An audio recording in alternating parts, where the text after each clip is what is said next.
अब शादी किया तो उसको रखना पड़ेगा, या तो हक के रखे या तो मुद के रखे, रखना पड़ेगा उसको।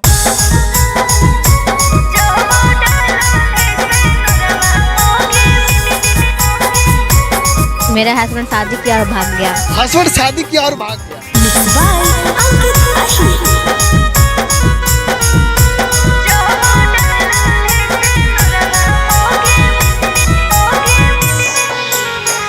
हमारा कन्हैया तोरो काने पड़तो रे, हमारा कन्हैया तोरो काने पड़तो रे।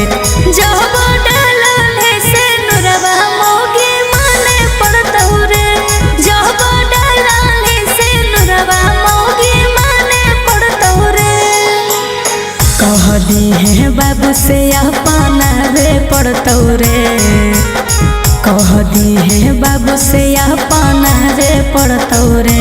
जब डाले से नुरवा मोगे माने पड़तो रे, जब डाले से नुरवा मोगे माने पड़तो रे। जब डाले से नुरवा मोगे माने पड़तो रे,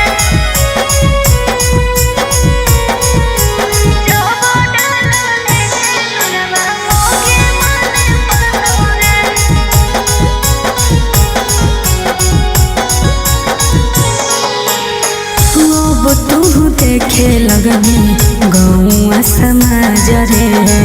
डाले में तोरा छोड़ा लगल नहीं लाज रे। बोल रे अब तू देखे लगनी गौआ समाज रे। डाले में तोरा छोड़ा लगल नहीं लाज रे। सासु बचन के बंधन में बांधे पड़तो रे, सासु बचन के बंधन में बांधे पड़तो रे। जब डाले से नुरवा मोगे माने पड़तो रे, जब डाले से नुरवा मोगे माने पड़तो रे।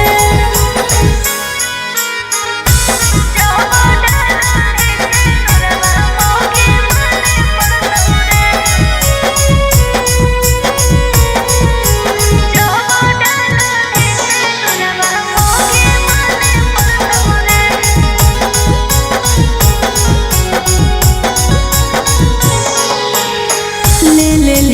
जतिया हमारे तू खोले आम रे।